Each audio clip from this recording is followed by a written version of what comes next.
So welcome back to the conference that stole the show. The conference that stole the show. E3 was like this for me. But then it went fucking through the roof after this, man. Like, holy shit. So many incredible things. I have so many notes. I don't even know where to start. I don't even know where to start.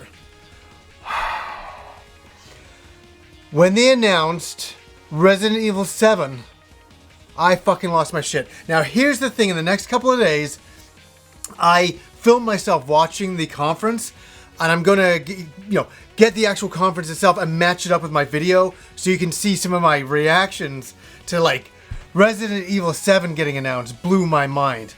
Final Fantasy 15, the VR experience, blew my fucking mind. All the VR things blew my mind, but oh my god, the entire conference was good. It was full of surprises. All of the games looked really cool. Okay, let's start at the beginning. It starts off, with the orchestra. I'm going back in time for all beginning.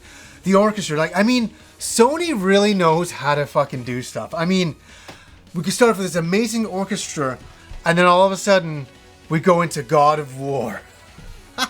And I'm like, this is the way you started off as a live demo, and it just looked awesome. It was great. Oh my god. So just that's just a start. That's just a start, and that's an amazing thing into itself. Up next, I'm just having a look here. Last Guardian blew my freaking mind.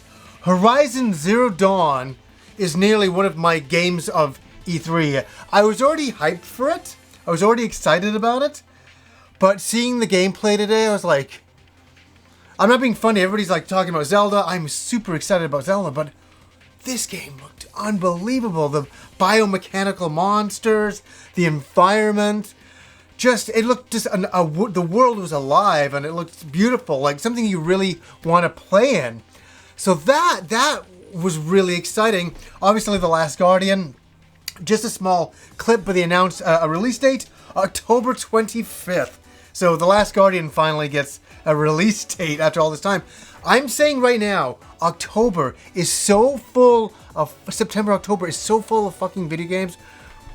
It's insanity. They mentioned that there's like 50 VR games coming out, from the launch in October till the end of the year.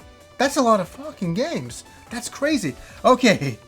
Detroit Become Human seemed like some murder mystery game where you play as an android and you scan the scene and try to piece together what's going on. And basically in this demo, they showed him trying to, talk this guy down. He had a girl from a ledge, and they showed all the different scenarios of him getting it right or getting it wrong. So don't know a lot about that one, but it was intriguing. Okay, we're at it, and I'll put a video dedicated just to my reaction because I fucking lost it because I didn't know it was Resident Evil.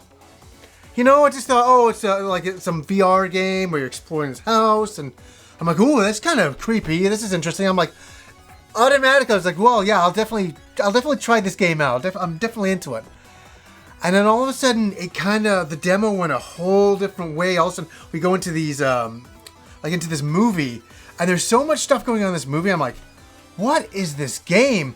And all of a sudden, the sound, the intensity, and it pans out, and it just goes Resident Evil, 7, and I'm like, and then fully playable in VR. I was beside myself. I couldn't believe it.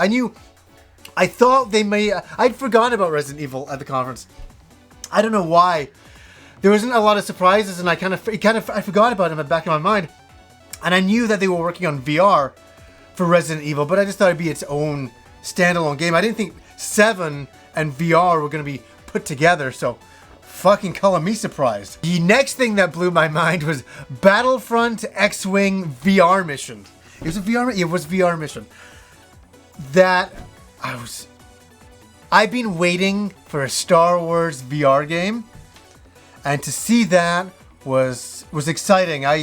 I'm gonna get motion sickness playing that game. I don't know how that would control because It just looked insane. It looked good. Not a lot to show. Just some TIE fighters and Star Destroyers off in space. That's really it. But the music, everything. I'm a Star Wars fan. I got excited. I'm a VR fan, Star Wars fan. Went together. I was happy. The other big surprise, Batman Arkham VR. They didn't show anything. Just voices, really. And a bit of shadows of characters and stuff like that. I can't, well, for me, it's like, what is this going to be about? What is it going to be? I have no idea. No idea. But this is the kind of conference that Sony was having. It was exciting you. It was making you think, what is this game? I was surprised. It's nice to be surprised. I wasn't surprised at all in Microsoft's conference at all. I was just like, yeah, okay, Halo Wars 2, sure. God of War, Gears of War 4, yeah, sure. But there were so many things. Okay, here's the big one.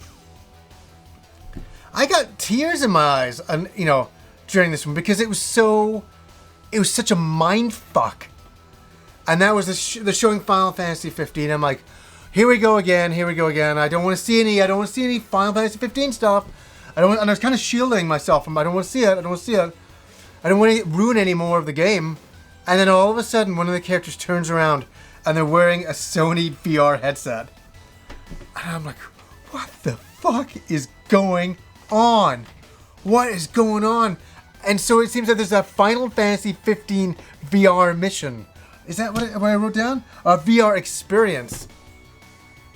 Is that certain sections of the game? Is that a part of the game? Is that all of the game you can play?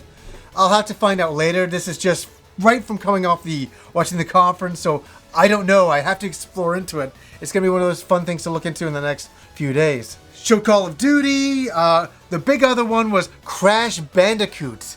They're remastering it from the ground up for the PlayStation 4. Wow. And then the big moment came. Kojima walks out. I fucking was like, I think everybody in the audience, everybody watching felt the same way. We're like, what is this going to be? What the fuck is going to happen here? And the game, it was, I don't know, it was just a cinematic. It really gave me that Metal Gear, what the fuck is going on? Whenever they used to show a cinematic and you're like, what is happening in this cinematic? What is really going on? This man, he seemed to be naked, picked up a small baby that was just born, and then all of a sudden the baby's gone, and there's oil in his hands, and there's handprints on him, and then all of a sudden he looks up into the sky, and there's like 5 figures floating, and then all of a sudden on the screen it goes, I have to read this, Death Stranding. Death Stranding. I had to read that a couple times. I'm like, Death Stranding, the new Kojima game. And then I was like, what the fuck is this? Showed Spider-Man, PlayStation 4. If some of that, what they showed was in-game graphics, I'm going to be buying myself a Spider-Man game because it looked really good. And then the end of the conference with a game called Days Gone. It looked good. It was very slow. It kind of had a bit of a Last of Us vibe. And then all of a sudden, at the end, just zombies came in, and he's just the main character's blasting away. It looks interesting. Can't wait to see more. But I gotta say, without a doubt, Sony stole this E3. There were so many surprises. There were so many. Everything that you could want, you got. I was surprised multiple times. Every game they were showing, I was like, "What the fuck is this? What's going on?" It was a really fun conference and great time to be a gamer. I tell you, great time to be a gamer. There's so much quality coming out, really, from everybody. You can't complain as a video gamer. Like, everybody's creating such great software. What a time to play video games. I can't say it enough. So, what did you guys think of the fucking Sony conference? It was mind-bending. It blew me away. So, anyways, guys, until next time.